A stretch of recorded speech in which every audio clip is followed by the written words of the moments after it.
Olá, está no ar mais um Ver TV, um programa para quem gosta de televisão. Nós discutimos aqui toda semana o papel da televisão na sociedade brasileira e você é sempre o nosso convidado. A programação da TV brasileira deve dar prioridade a programas educativos, artísticos, culturais e informativos, como determina a Constituição Federal. Ela diz também que a lei deve garantir à sociedade formas de se defender de programas ou de informações que não cumpram aqueles objetivos. Como essa lei nunca foi elaborada e votada no Congresso Nacional, resta à sociedade se defender de outras formas. Uma delas é educar crianças, jovens e adultos para entender e utilizar criticamente a mídia. A educação para a mídia é o tema do Ver TV de hoje, que tem como convidados Alexandra Bujocas de Siqueira, jornalista e professora de Mídia e Educação da Universidade Federal do Triângulo Mineiro, em Uberaba, Minas Gerais. Lúcio França Teles, professor da Universidade de Brasília e coordenador do projeto Transiarte, voltado para a inovação pedagógica na educação de jovens e adultos. E Maria da Graça Gonçalves, psicóloga e professora da Pontifícia Universidade Católica de São Paulo. Muito obrigado aos três por terem aceito o convite para discutirmos este tema que ainda é um pouco novidade do Brasil, mas vocês estão aqui para deixá-lo menos novidade aqui no programa. Antes de começarmos a nossa conversa, vamos saber mais um pouco sobre o tema de hoje. Vamos ver. Os efeitos da mídia na sociedade já causavam preocupação na Inglaterra do final do século XIX. Depois da Primeira Guerra Mundial, a popularização da propaganda contribuiu para reforçar a ideia da existência de uma audiência vulnerável ao poder da mídia. Durante a Segunda Grande Guerra, propaganda e contra-propaganda passaram a ser usadas de forma intensiva. Now he's a good Nazi. He sees no more than the party wants him to. He says nothing but what the party wants him to say. And he does nothing but what the party wants him to do. For now his education is complete. His education for death.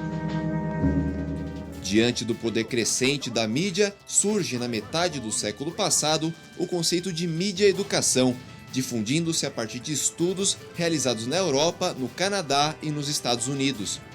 Esses trabalhos eram fortemente inspirados nas teorias da indústria cultural, formuladas a partir da Escola de Frankfurt. Havia a preocupação de proteger as pessoas dos efeitos nocivos das mídias. Gee, we ought to do something, Fred. Okay? How's about taking a nap? I got a better idea. Let's take a Winston break. That's it! Winston is the one filter cigarette that delivers flavor 20 times a pack. Na década de 1960, novas abordagens procuram entender como o público convive com a mídia. Um dos métodos utilizados é a desconstrução dos produtos midiáticos e a formação de um pensamento crítico. Em 1982, representantes de 19 países aprovaram a Declaração de Greenwald durante o Simpósio Internacional de Educação para a Mídia na Alemanha. Entre outras diretrizes, os países se comprometeram em lançar e apoiar programas integrados de educação para a mídia e também desenvolver cursos de formação para professores e outros agentes educativos. Décadas se passaram, novas mídias surgiram e a mídia-educação evoluiu. O Reino Unido, por exemplo, é reconhecido como o país líder no desenvolvimento de educação para a mídia. Media literacy is literacy for the 21st century. We all need the essential life skills of being able to manage our media if we want to be effective in the workplace and in society. O Canadá foi um dos primeiros países a inserir a matéria no currículo escolar. No Brasil, a mídia-educação ainda é algo novo. Existem iniciativas pontuais, como pesquisas acadêmicas ou trabalhos junto a escolas, como o projeto Transiarte, ou como a organização Planeta.com, que tem como missão desenvolver soluções inovadoras para a educação. Trabalhar com os meios, para os meios e através dos meios é fundamental. Na televisão, o tema pouco aparece.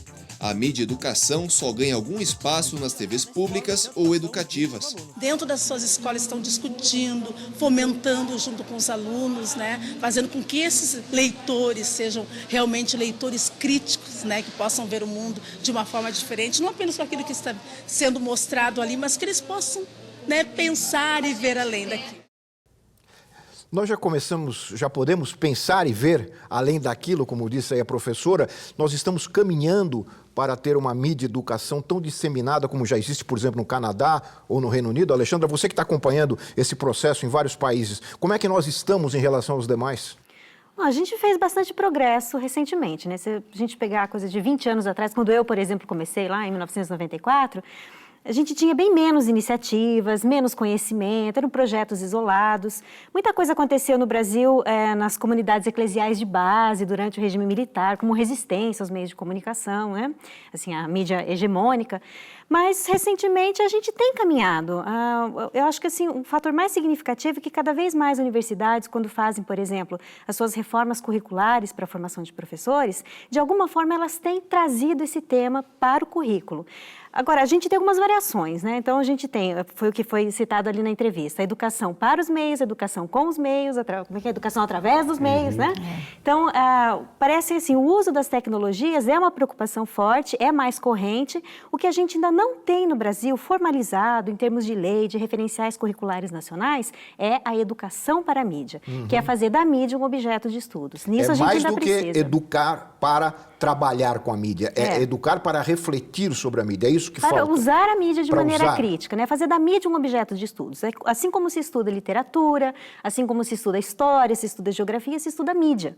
Então, esse é o fator inovador, por exemplo, que a Inglaterra tem há muito tempo, né? E a gente ainda está começando. Muito bem. E o que é o projeto Transiarte, Lúcio? Sim, o projeto Transiarte é um projeto que temos na cidade de Ceilândia, né, do entorno de Brasília, e o objetivo do projeto é justamente utilizar a nova mídia, nova já não é tanto, né, mas a mídia hoje, para que os próprios estudantes, no caso trabalhadores, né, possam criar suas próprias produções artísticas digitais. Isso é trabalhar com a mídia? Com a mídia, no caso, eles aprendem a lidar com a mídia, né? E, posteriormente, o que eles criaram, né? Um vídeo, uma fotografia, uma música, ela é postada no site, que então é difundida.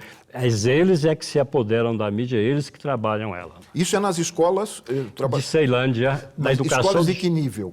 É só educação de jovens e adultos, ou seja, são adultos e sempre à noite. O trabalhador de EJA, ele é um trabalhador estudante porque ele trabalha durante o dia. Então, quando ele chega na escola, ele já está muito cansado. E aí ele não vê televisão, né? Ele não vê televisão. E essa qualidade nova da mídia agora, da interatividade, né, que eu acho que ela dá a ele mais possibilidade de trabalhar com a mídia, né, de um ponto mais interativo. Qual é o grau de interesse deles, quer dizer? Olha, o grau de interesse, por exemplo, nós temos tipicamente na EJA uma evasão de 70% a 75%. É muito alto. Isso em geral no país, né? Em alguns cursos, como de Geografia e História, onde houve o projeto Transiarte com professor, como de Geografia, por exemplo, a evasão foi 0, foram 49, começaram 49. Então, a mídia ajuda a motivação dos estudantes, né? Eles sentem que estão criando algo a partir de suas próprias raízes, né? Temos candangos lá que fizeram vídeo sobre a história, currículo de história sobre o período JK. Ele fala, então, da sua experiência própria em chegar em Brasília, em criar aquilo. Então, assim, aos poucos eles se apoderam do e-mail, né, se apoderam das redes sociais e começam a utilizá-las. Então, o resultado tem sido positivo, né, até o momento, e a gente quer agora expandir um pouco mais. Graça, e em relação a esse público mais de classe média, das grandes cidades, no caso São Paulo, você como psicóloga, trabalhando também com jovens, né? Como é que você vê essa relação com a mídia, com a televisão particularmente, e com as novas mídias, as novas redes sociais? A minha pergunta é a seguinte, há um deslumbramento ou há uma visão crítica? Então, eu acho que tem uma certa dificuldade até de identificar isso. Eu acho que deslumbramento não tem exatamente, talvez tenha um pouco de, eu chamo assim, uma certa relação que naturaliza isso, né? Então, eu acho que a questão da educação para a mídia, ela está pouco desenvolvida mesmo entre nós, né? Acho que uma experiência como a que ele coloca cria um tipo de relação diferente com as mídias e aí começa a pensar, porque dessa experiência pode ter uma coisa nova, né? Pensar mais criticamente. Mas eu acho que tem uma certa naturalização do que é efetivamente que a televisão, por exemplo, traz, né? Então, a gente costuma discutir, lá, um grupo que faz uma reflexão sobre isso, que a gente tem uma preocupação de ensinar a usar todas as tecnologias para as crianças, né? Ensinar a usar o fogão, o micro-ondas, mas ninguém pensa que tem que ensinar a usar a televisão, por exemplo. Ela está lá como fazendo parte, assim, da casa, sem nenhum tipo de discussão sobre o que é aquilo, de onde vem, o que representa. Então, eu acho que tem muito pouco. Aí não chega a ter um deslumbramento, mas também não tem uma relação crítica. Eu acho que a relação crítica, ela é possível, mas ela não está dada ainda. Acho que a gente precisa trabalhar, né? A psicologia, durante algum tempo, ficou entre dois extremos. Ou achar que a televisão sempre é prejudicial, ou simplesmente estudar como que a televisão tem um efeito, enfim, o que ela faz. E eu acho que falta aí a gente pensar como que ela pode produzir, que tipo de pensamento, de relação ela produz, como é essa relação. Acho que a questão da relação do espectador, do usuário com a mídia que é pouco discutida, né? Que eu acho que a gente precisa discutir. Então, eu queria voltar com a Alexandra. Você falou as 3 formas, né? Como é que é pensar, fazer, né? Educar com a mídia, educar pela mídia e educar para a mídia. Dá para você definir os 3? Porque aqui nós, por exemplo, eles educam com a mídia. Então, educar com a mídia está exemplificado ali, né? E você acabou de falar, educar para desenvolver projetos midiáticos, é isso, né? Com. Esse é o com. E o para... Educar para a mídia é fazer da mídia um objeto de estudos, né? E aí a gente já tem uma longa tradição que, infelizmente, ela não é muito conhecida no Brasil ainda, e essa é uma questão histórica, né? A gente tem uma razão para isso, porque, como a própria reportagem que a gente viu no começo mostrou, os anos 60 foram a época áurea, assim, de descoberta, de desenvolvimento, né? Principalmente na Inglaterra, Estados Unidos e Canadá. E no Brasil a gente vivia o regime militar. Então, onde não há liberdade de expressão, não há leitura crítica da mídia, né? Então, com a volta da democracia, aos poucos a gente foi descobrindo esse movimento, né? E o que a mídia educação, assim, como uma área de conhecimento específica, o que ela tem de diferente de educar com a mídia? A gente, por exemplo, educar com a mídia é o professor de português, na aula de literatura, ele vai trabalhar, por exemplo, com produção de história em quadrinhos, ao invés de trabalhar com produção de um texto escrito, né, um texto redigido tradicional que o professor usa. Então, ele vai trabalhar com um aplicativo de internet para fazer história em quadrinhos. Ele está usando a mídia para ensinar literatura. Outra coisa é ele fazer das histórias em quadrinhos, então comparar o Walt Disney com as histórias brasileiras, os quadrinhos alternativos, por exemplo, é fazer das histórias em quadrinhos um objeto de estudos. E aí a gente tem alguns conceitos estruturantes dessa área, por exemplo, estudar linguagem, estudar representação, estudar as chamadas instituições de mídia, que são as práticas profissionais que geram aqueles produtos. Muito do que chega para a gente no jornalismo, por exemplo, né, na produção de ficção, é consequência de uma série de rotinas de produção, de leis que determinam que seja assim ou assado, né? Então, se a gente estuda esse processo de produção, a gente aprende melhor como a mídia funciona. E, finalmente, estudar a questão da audiência, porque a audiência somos todos nós, né? E é muito comum dizer que a massa é ignorante, a massa é influenciada pela mídia, só que todos nós somos influenciados pela mídia cotidianamente, inclusive nós, adultos, nós que estudamos a mídia, né?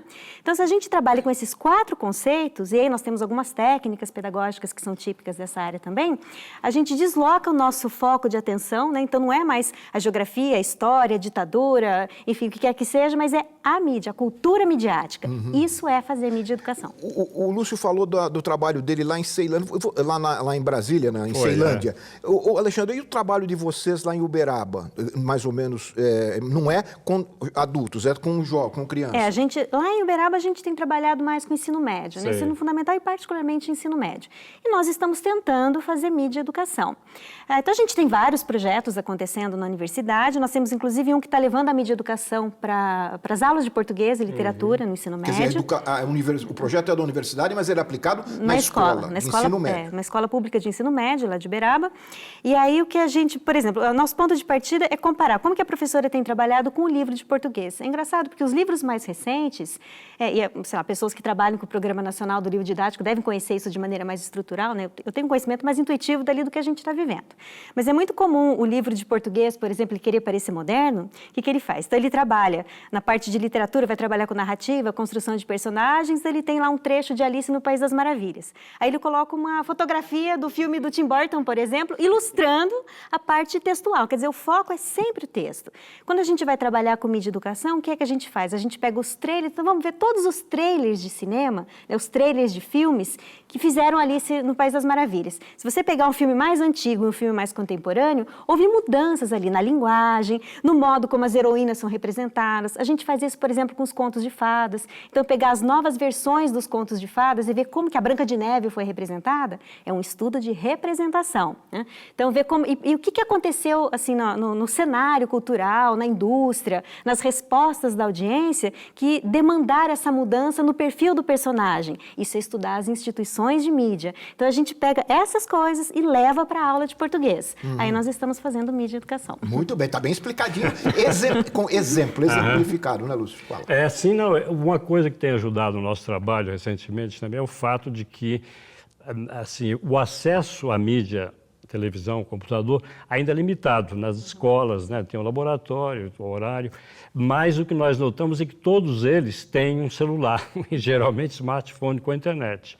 Então, a nova mídia que a gente está tentando utilizar mais é o móvel, a tecnologia móvel. Não só o tablet, como também o celular.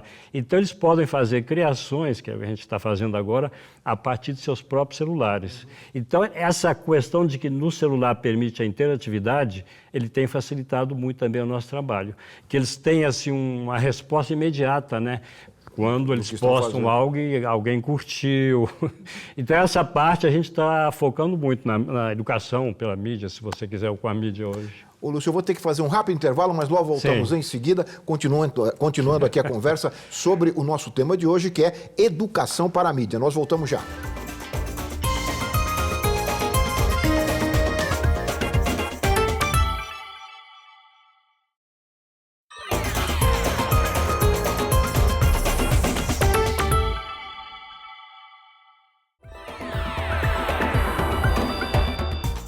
Nós estamos de volta com o Ver TV, que conversa hoje sobre educação para a mídia.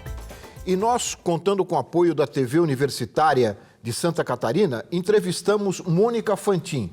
É professora, pesquisadora da Universidade Federal de Santa Catarina, onde coordena o Núcleo de Pesquisa da Infância, Comunicação e Arte. A Mônica faz uma análise da educação para a mídia existente hoje no Brasil e fala também dos seus desafios, das perspectivas. Vamos ouvir a Mônica.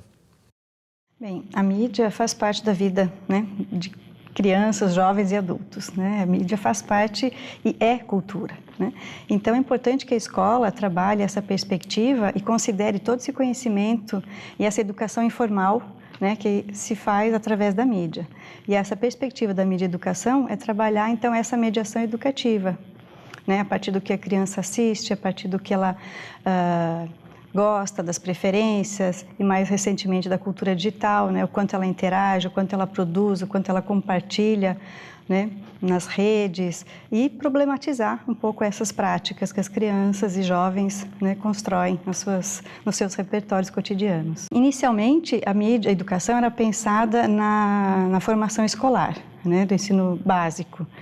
E mais recentemente a gente está vendo que todas as idades, né, essa perspectiva da educação continuada, educação ao longo da vida, então todos precisam ser mídia educados, né? A criança, o adolescente, o jovem, o adulto, os professores e também as famílias, né, para poder fazer essa mediação. São muitos desafios, né? E a gente tem pesquisado isso há muitos anos e vendo o quanto ainda falta no Brasil, né, em nosso país, para desenvolver né, uma perspectiva realmente mais consolidada da mídia e educação. A gente tem muitas práticas, mas nem sempre são sistematizadas e estão incorporadas no currículo. Então, esse é um desafio, né?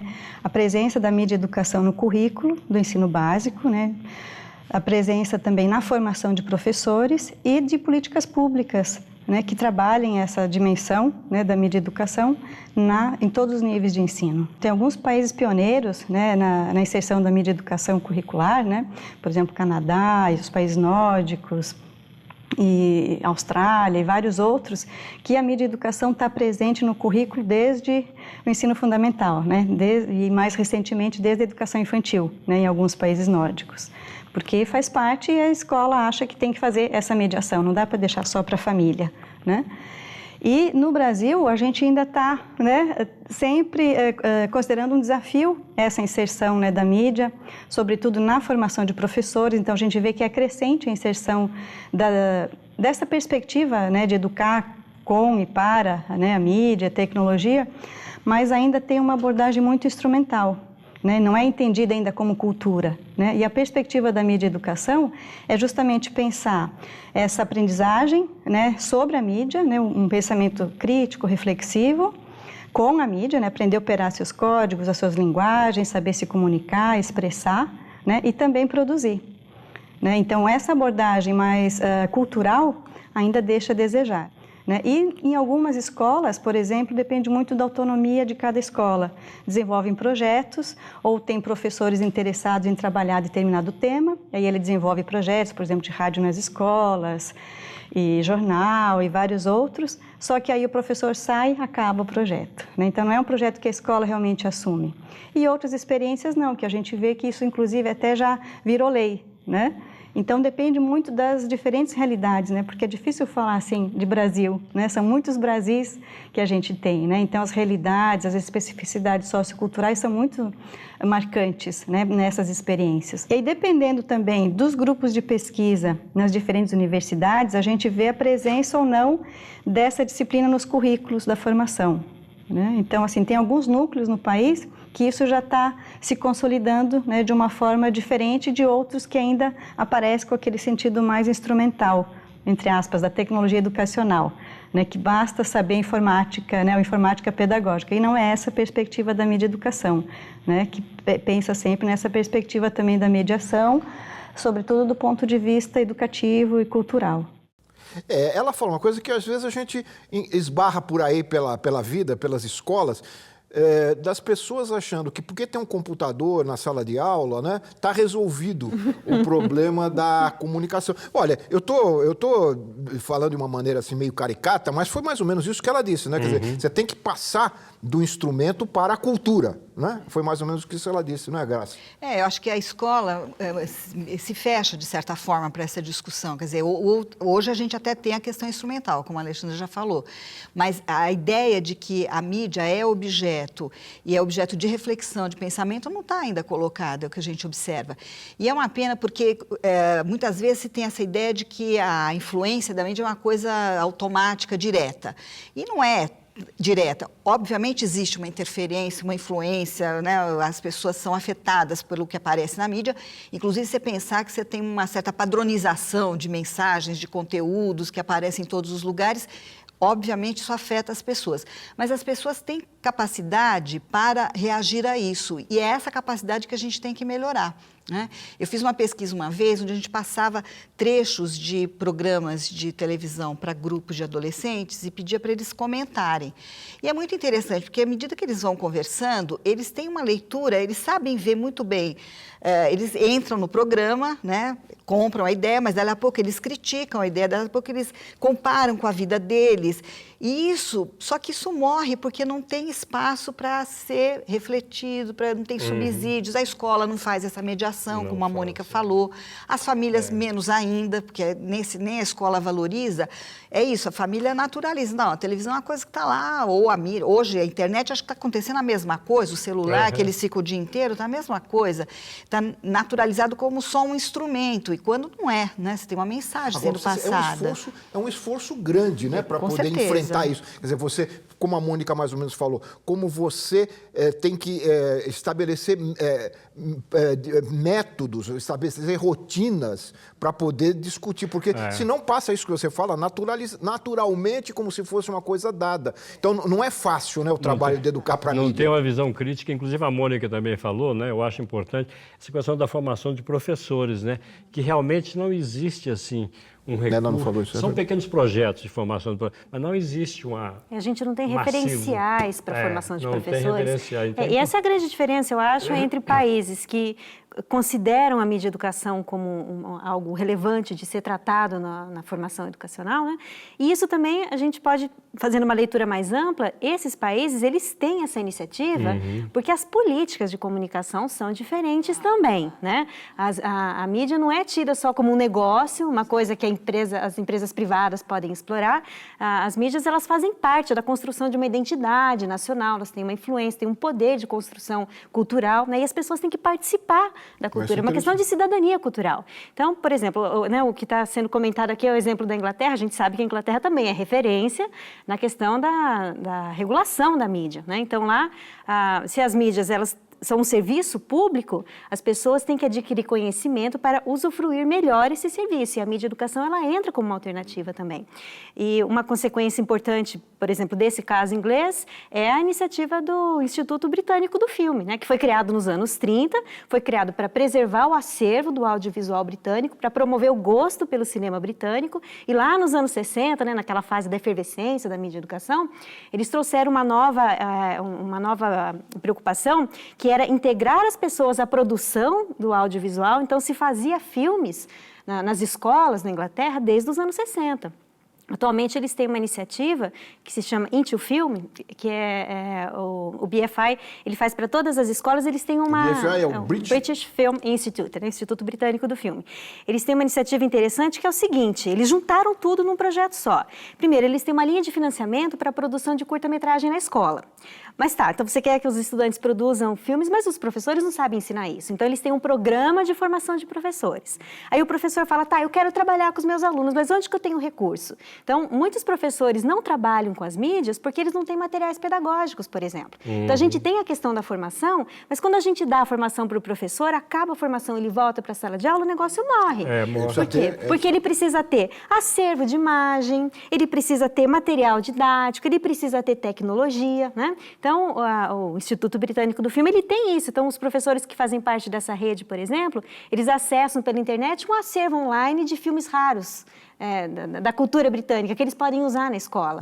Então, tudo isso é que faz a mídia educação acontecer também. Bom, já que você está falando da Inglaterra, vamos colocar aqui um inglês na nossa conversa. Nós entrevistamos via Skype o John Potter, que é professor do Instituto de Educação da Universidade de Londres. Ele coordenou, até recentemente, o mestrado em Mídia, Cultura e Educação lá do Instituto. Nessa entrevista exclusiva aqui para o Ver TV, ele fala sobre o interesse na educação para a mídia existente entre os estudantes do Reino Unido. Vamos ouvi-lo.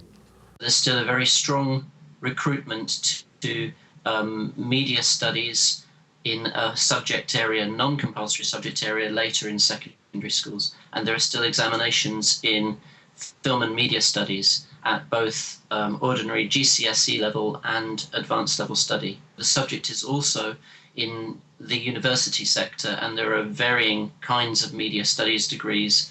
But in terms of formal schooling, there isn't a separate subject called media education or media literacy as a set of subject orders for our schools, no.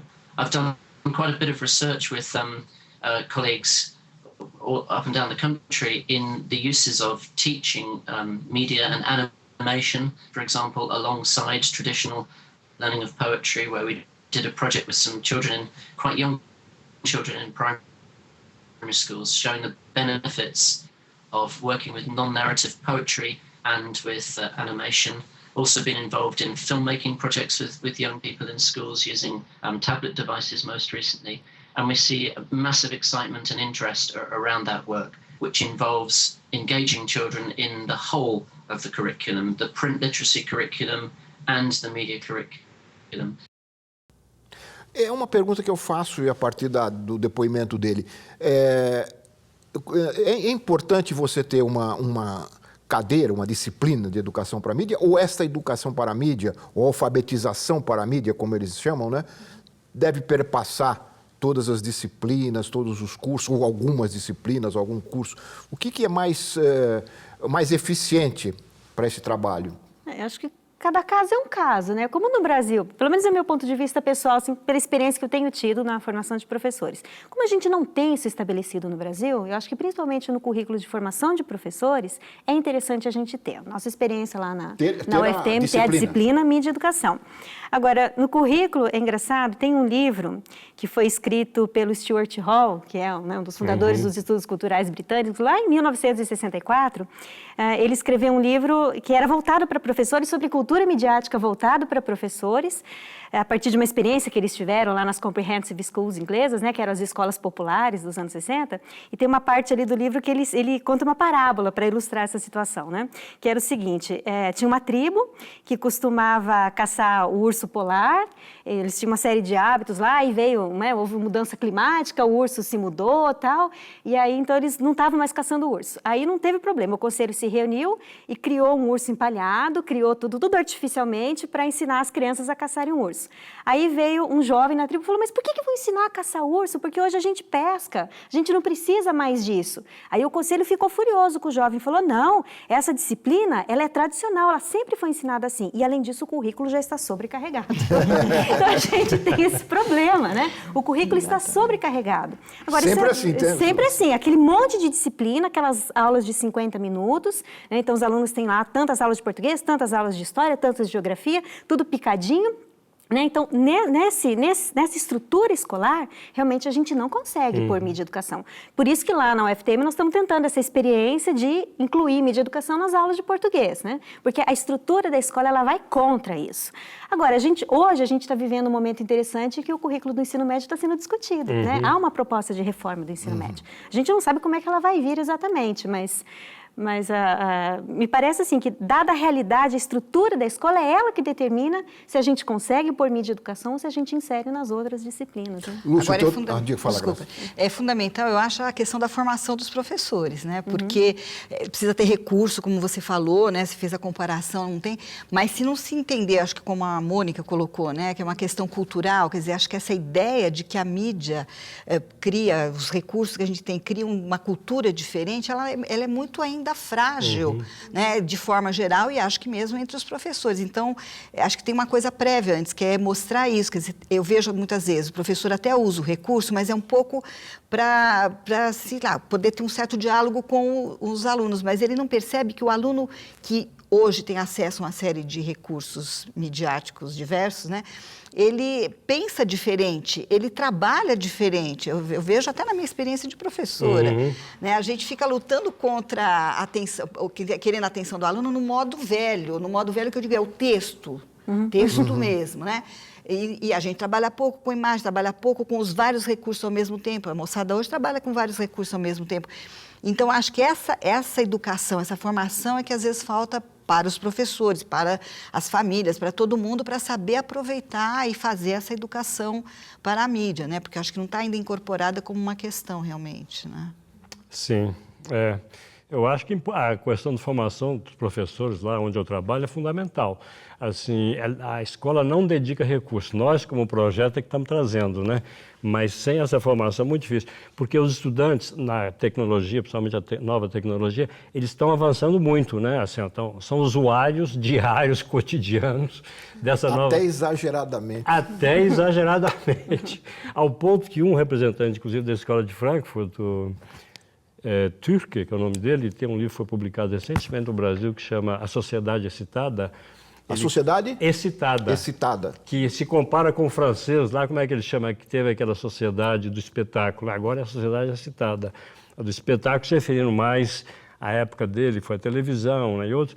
Hoje mais o Türke está trabalhando sob a noção da internet e das mídias da internet.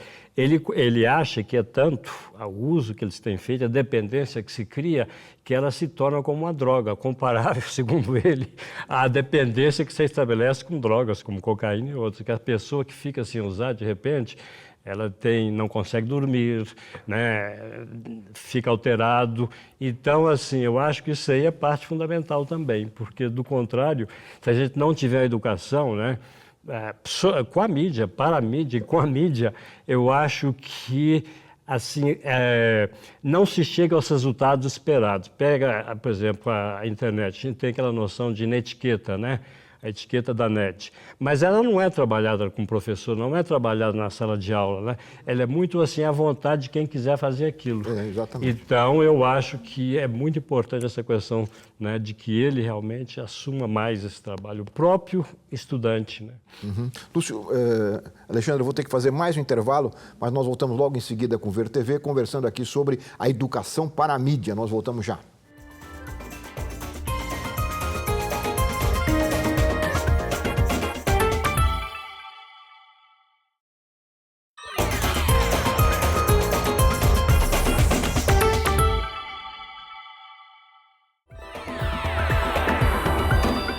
Nós estamos de volta com o Ver TV, que conversa hoje sobre educação para a mídia. E no bloco anterior, a Alexandra ia falar um pouco, eu tive que interromper, mas por favor, a palavra é sua. É que a gente até agora tem falado muito da responsabilidade da escola, dos professores, da formação de professores, mas a gente não pode esquecer que os próprios meios de comunicação, né, a indústria da mídia, tem a sua parcela de responsabilidade também, né? Então, é o lema do Homem-Aranha, né? Quanto maior o poder, maior a responsabilidade. Então, se a gente considerar, de novo, voltar à experiência dos países que têm sistemas de regulação de mídia, em geral, alguma lei, né, alguma referência a para determinar, para caracterizar, pelo menos, a responsabilidade dos meios de comunicação para formar criticamente os leitores. Então, é o caso, por exemplo, dos canais de TV terem programas que discutem a mídia, como que a gente está fazendo aqui, mas quantos canais no Brasil, por exemplo, têm isso? Quantos meios de comunicação fazem isso? A gente tem os programas de uso dos meios de comunicação na escola, né? Mas eles fazem a tal da educação com a mídia. Então, aprender matemática, aprender português, aprender história usando o material deles. Agora, fazer leitura crítica da mídia, isso é uma coisa que também cabe aos meios de comunicação, não é só responsabilidade da escola. Nós mostramos aqui, logo no comecinho do programa, logo no VT de abertura, um diretor do Ofcom, que é o órgão regulador britânico, dando um depoimento. E é este órgão regulador britânico que determina também a participação das emissoras, né, na educação para a mídia. Suponho que em alguns países os contratos de concessão dos canais determine que a programação deve incluir a educação para a mídia, não é isso? Algum tipo de educação é preciso ter, né? No caso específico da Inglaterra, o Communications Act, que é a lei de radiodifusão mais atual, ela tem uma seção que determina que é responsabilidade do Ofcom promover a política nacional de media literacy, que eles chamam, que é mídia educação. Agora, o Ofcom em si, ele não faz nada, né? Ele não forma professores, ele não produz material didático. Ele reúne informação e ele determina as responsabilidades dos diversos atores sociais. Então, por exemplo, a BBC, ela tem um papel importante, tanto que se a gente entrar no site da BBC, ela vai ter lá o BBC Education, né, que é a página com recursos pedagógicos, e tem lá Media Studies. Então, o professor na Inglaterra que quer trabalhar com leitura crítica da mídia, ele pode entrar no site da BBC e conseguir um referencial. Só que o Channel 4 também precisa. Então, não é porque é TV pública ou é TV privada. O fato de ser um canal de TV, né, de ter uma concessão, isso traz automaticamente a responsabilidade de promover algum tipo. É claro que cada um tem a liberdade de desenhar a sua proposta, mas a moral dessa história é, a escola tem responsabilidade, é claro, mas os meios de comunicação também têm. Muito bem, nós vamos colocar no ar mais uma entrevista feita no Rio de Janeiro com o jornalista Marcos Tavares. Ele é editor da revista .com, que trabalha com mídia e educação.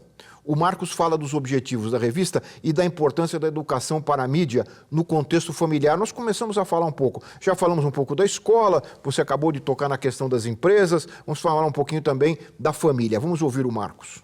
A revista .com é uma revista de mídia e educação online. Ela está ligada a uma OCIP chamada Planeta.com. Ela já existe há cerca de 5 anos.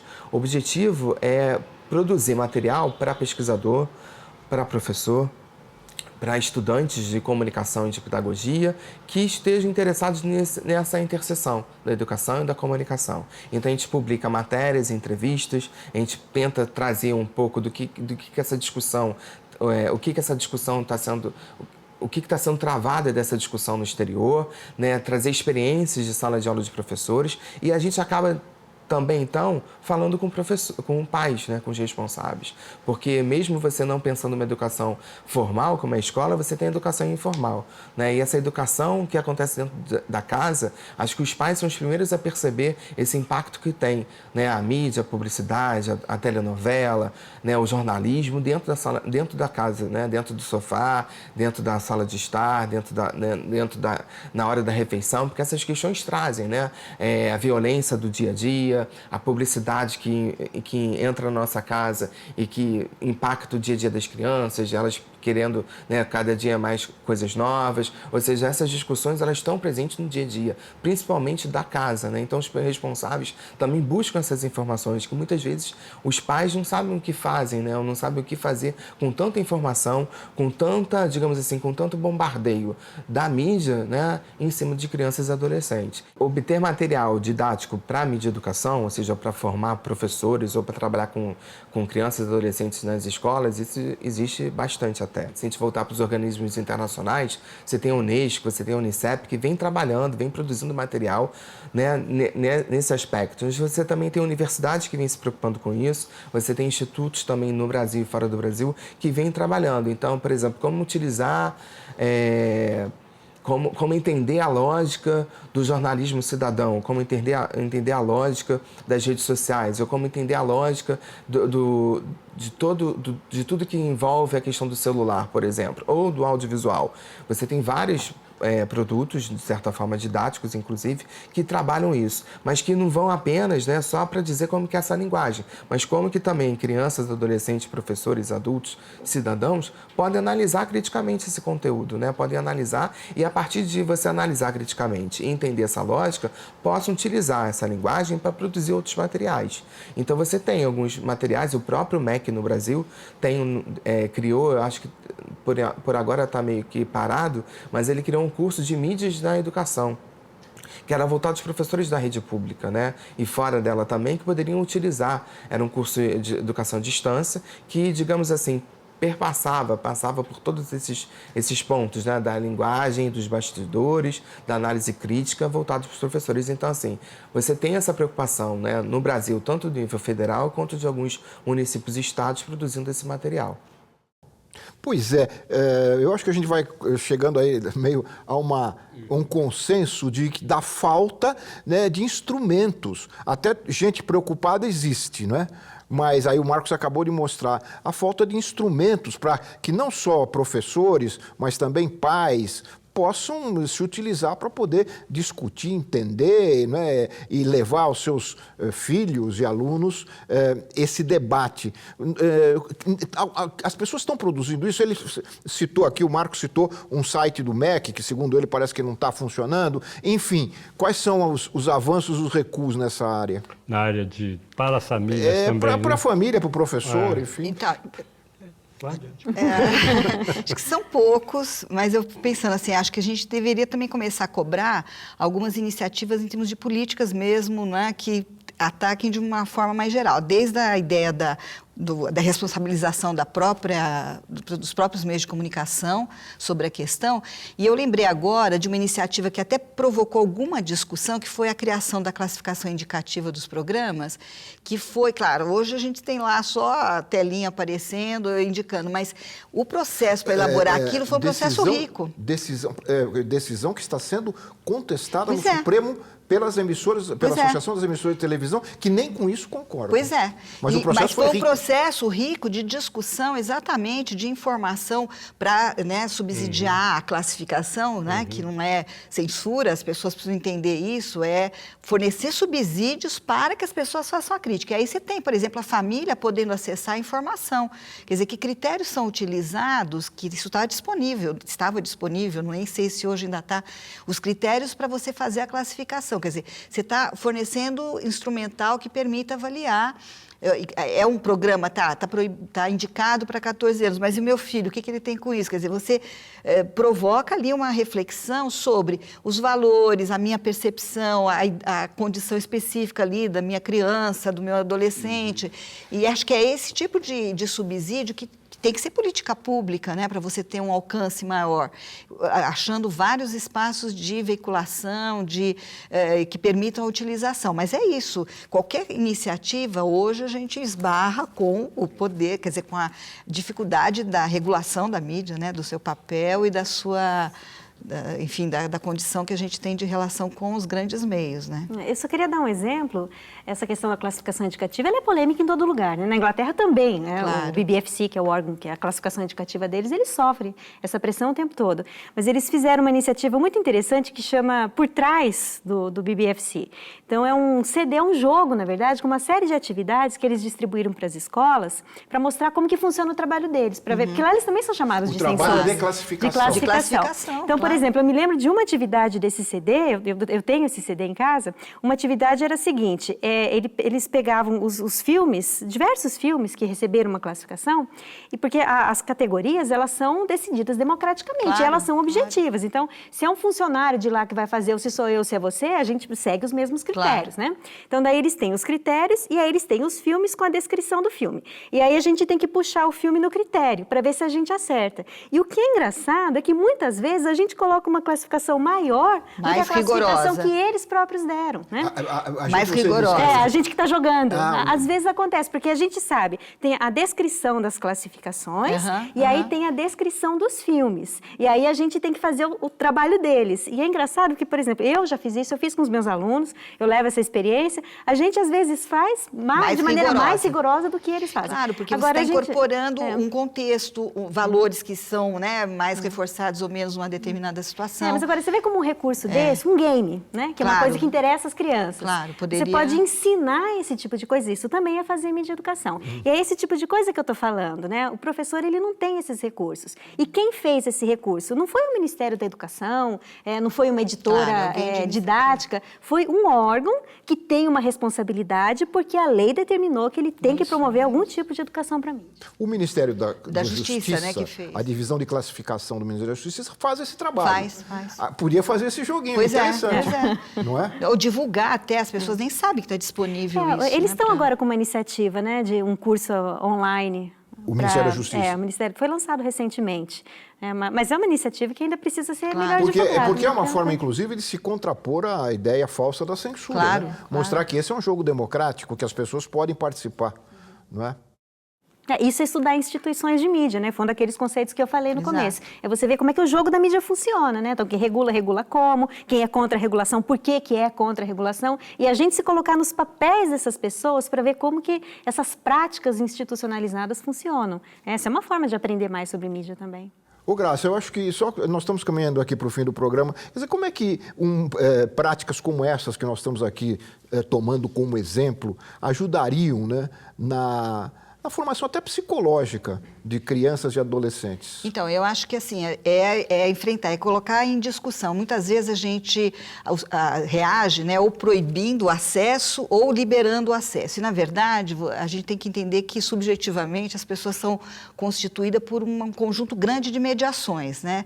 E a mídia, com certeza, é uma delas. Agora, existem outras mediações, né? Os afetos familiares, as experiências nas diferentes instituições, diferentes espaços, e isso tem que ser trabalhado, não tem outro jeito, e você tem que interferir, quer dizer, tem que dar espaço para ouvir e para a pessoa poder saber que está sendo afetada. Mas são necessários estímulos externos. Exato, não tem como, por isso que eu digo, são mediações que você tem que trabalhar, da família, da escola, da própria mídia. Isso eu acho que é importante, porque tem a família, né, que ela também tem que ter um papel, né, na educação.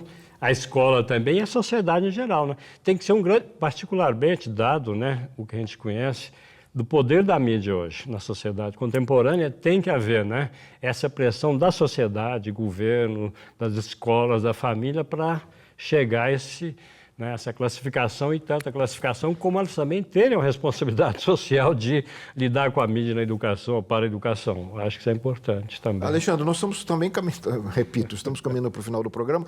Como é que você vê as perspectivas no Brasil, à luz de todos esses exemplos internacionais que a gente falou aqui? E eu acho que uma coisa que você tocou, vocês tocaram, é importante. Esta educação para a mídia também não pode nascer por geração espontânea, né? Ela tem que estar integrada num processo político mais amplo, numa legislação que incorpore também, né, essa discussão e esse tipo de ação? Eu sou otimista. Eu acredito assim, se a gente vê no longo prazo, pelo menos hoje esse é um assunto pautado, esse é um assunto discutido. Quando a gente teve a Confecom, eu me lembro que uma das propostas que saíram de Minas Gerais... Confecom foi a Conferência Nacional de Comunicação. De comunicação. Né? Eu me lembro que uma das propostas que saíram de Minas Gerais foi um programa de educação para a mídia. Só que depois ela não foi votada na conferência final. Né? Mas em Minas houve essa demanda. Por exemplo, a gente teve uma iniciativa em Minas há coisa de 2 anos, que foi um programa que infelizmente nós ficamos sabendo que ele foi cancelado agora no meio do caminho, né, essas coisas que acontecem no Brasil, mas que é um programa chamado Renovando o Ensino Médio. Então, foi uma série de oficinas que a Secretaria Estadual de Educação criou para trazer novos assuntos. Um deles era a comunicação, eles chamaram de comunicação aplicada, mas tinha um componente de mídia e educação. Mas não tinha professor para dar aula, não tinha recurso. Né? Então, assim, o lado bom dessa história é que hoje isso é assunto, isso é discussão. Né? Passou a ser pauta. Passou a ser pauta, é exatamente isso. Muito bem, chegamos ao fim. Muito obrigado pelos esclarecimentos, um tema que para grande parte da sociedade ainda é um tema novo aqui no Brasil. E vocês ajudaram a torná-lo mais atual, né? menos novo, né? Para o nosso telespectador. Eu quero agradecer a presença da Alexandra Bujocas, do Lúcio França e da Graça Gonçalves, e muito obrigado a todos que assistiram o Ver TV, lembrando que podem acompanhar o programa pelo Twitter, pelo Facebook, ou entrar em contato conosco pelo endereço eletrônico que é o vertv@ebc.com.br. Você também pode assistir ao Ver TV e essas entrevistas na íntegra no nosso site na internet. Até a semana que vem com mais um Ver TV, um programa para quem gosta de televisão. Até lá!